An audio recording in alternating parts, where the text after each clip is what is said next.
This is the moment of truth. So let's put the hood down and let's see what it looks like.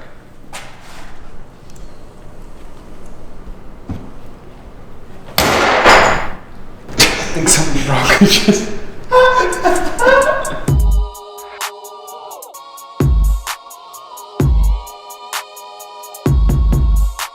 What is up, guys? Welcome back to the channel. Our pigtails came in, our airbag module is in, our seatbelts are done, and our airbags are here. So we're all ready to go to finish the interior in this beautiful WRX as well as the front end. So let's go ahead and dive right in.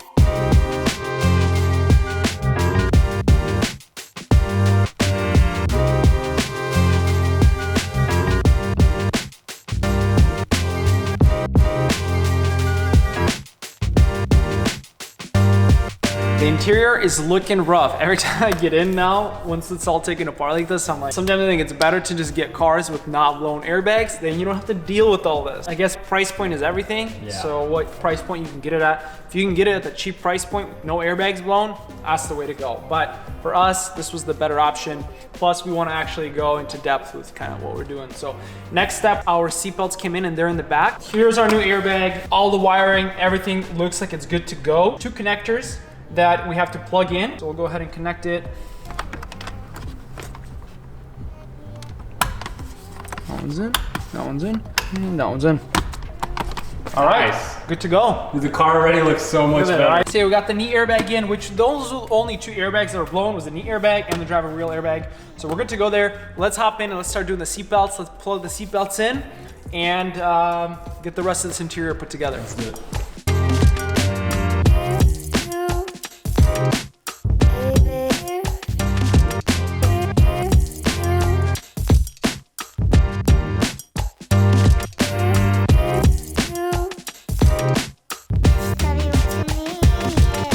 One of the very first cars that I built that had blown seatbelts, when I got the new seatbelts, I was super sketched out that like when I pull on it, see how it's locked up like this? I didn't know why it was. I'm like, dude, they sent me messed up seatbelts, or there's no way, like, what, am I doing something wrong? And then one of my buddies back in the day, he's like, hey, well, you gotta make sure when you're installing seatbelts, they have to be exactly 180 degrees sticking up. That way, it comes up. The moment it's slanted like this, it's locked up. Dang. So this actually, there's like a little leveling system inside the seatbelt that controls whether or not if the car is starting to roll, or if it's like to one side, it'll lock up. That's so it needs to be 180 degrees up, and then that way it's gonna work. So we're gonna head and install it like this.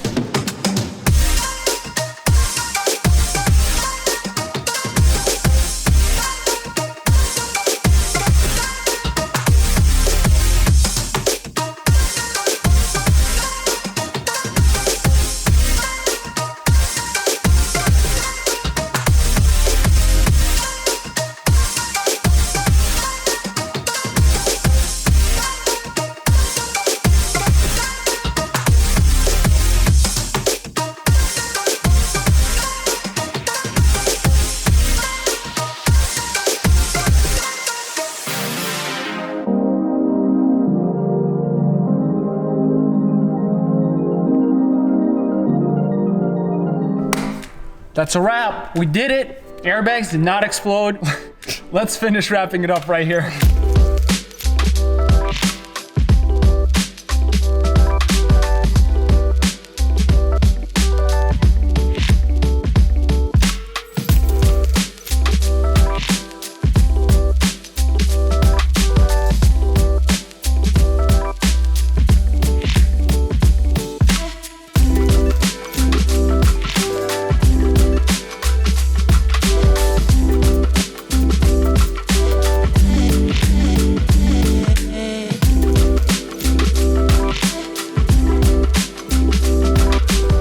Got 1 extra bolt. What does that mean? 1 extra bolt. This happens all the time. Everything is put together. Why is there an extra bolt? Why is there 1 extra one? All right, interior is all done. Let's move on to the front. There is a lot of work to do. Bro, I'm like literally thinking, we've got our fender liners to put in. We still got this washer fluid reservoir that I actually totally forgot about. Just laying in the back of the car. We also got our air intake, because this thing is just hanging here. This was enough to get to the paint shop, but this is not enough to drive around. No, it's literally open and not good. Straight up. So we'll throw our filter on there Get that tied down. And then, yeah, and then we've got our bumper to put on and we should be good to go. Dude, the hood. Oh yes, hood scoop. The bottom section of the hood. Exactly. We also got the side skirts and the fender pieces that we got to put on. So let's go ahead, let's throw the washer fluid reservoir on and then throw the fender liners on and we'll go from there.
All right, we're ready to put the bumper on. It's looking nice as it is. We got all our brackets in place. In the last video, you saw how it looked with the bumper, but it was like a short preview. Now we're gonna put it on for good. So let's hop in, let's do this thing.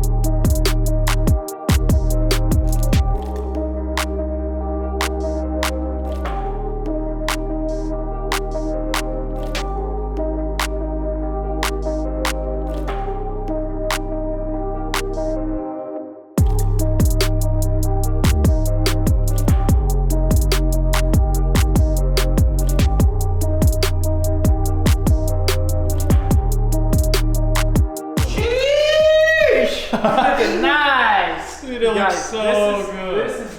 This is epic. I mean, look how good this looks. Oh. Blacked out headlights.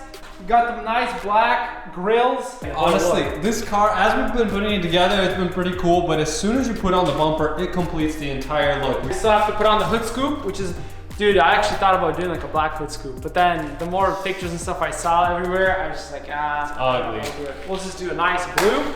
It looks sick. I'm pretty excited to take this thing to the car wash. So let's get all the little pieces put on. We've got this little metal bracket that goes on the bumper, and we have a gasket that goes right in the middle right here, which will prevent any water or, I mean, we got snow conditions, any ice, anything getting inside the engine bay. So let's get this thrown on. Let's throw the hood scoop on. Let's take this baby to the car wash.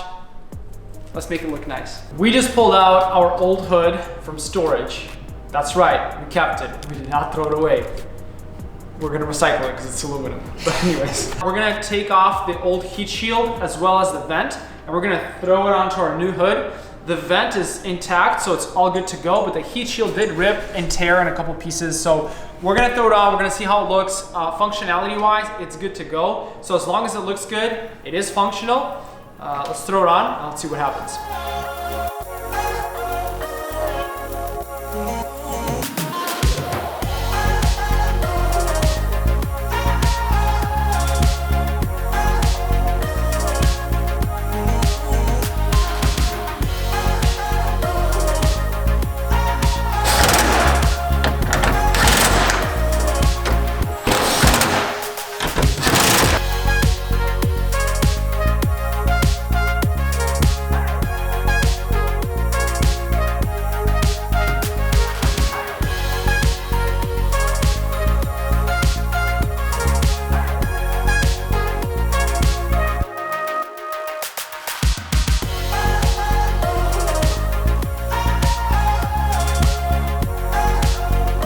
All right, the heat shield's in, the scoop is in, our airbox tunnel is in, our coolant reservoir is in. You guys, all of the missing pieces are here. They are put in.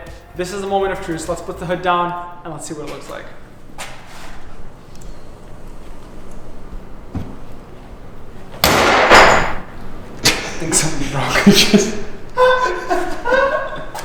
One of the things we gotta finish up is the overspray from the painting. There is some leftover clear coat that we're gonna be buffing out right now.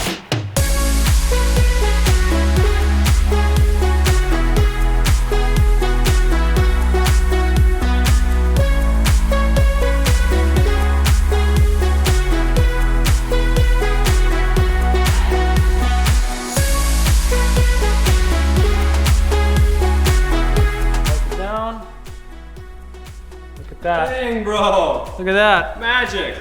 Let's go ahead and do the back as well. First, we want to go ahead and clean up the back here because we don't want to scratch anything up, so I'm just using some acetone.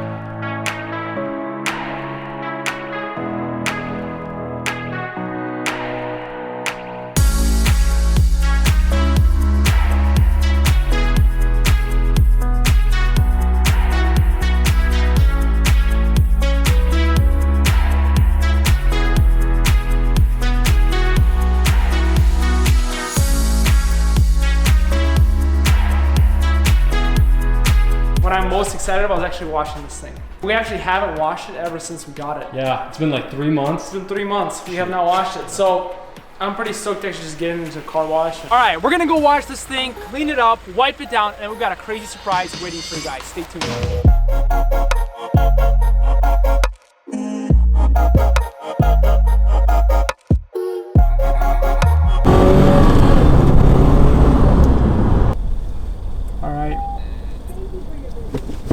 VIP service, baby. They already know who we are. We are here so often. We're out here way too often.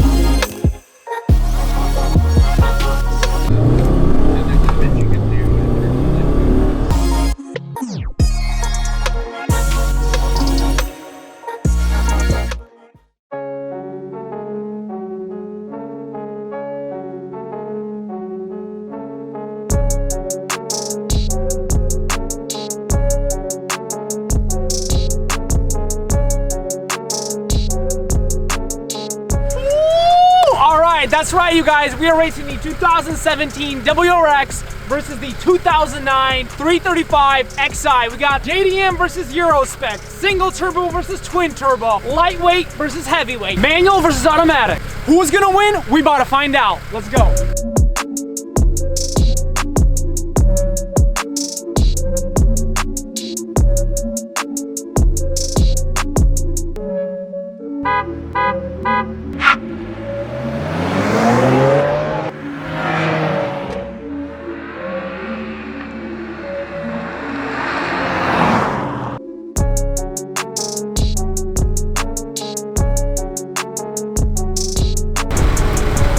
I apologize. I am deeply sorry for all my WRX lovers, but in this round, the 2009 N54 twin turbo BMW took the win. I'm sorry, Subaru. It is a sad day. It is a sad day. I do gotta say though, my manual skills are not the greatest, and this car deserves an experienced manual driver. It is a rally car after all, and I think with a well-versed manual driver, this thing can be total wreck this BMW. Unfortunately, in our situation, this is also an automatic, so the gears do shift a little bit faster, and in which case the WRX did take the loss. But let's get back into the garage and finish up this video.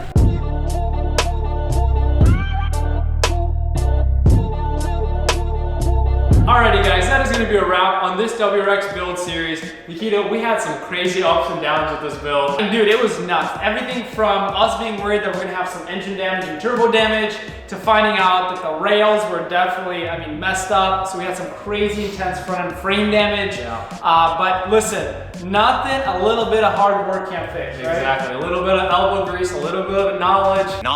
Honestly guys, we hope you love these videos. We've got some insane builds coming. So we ask you please hit that subscribe button, share this video with anybody who you think will enjoy it, and stay along for the journey. With that being said, thank you so much. We love you guys, and we'll catch you in the next build. Peace.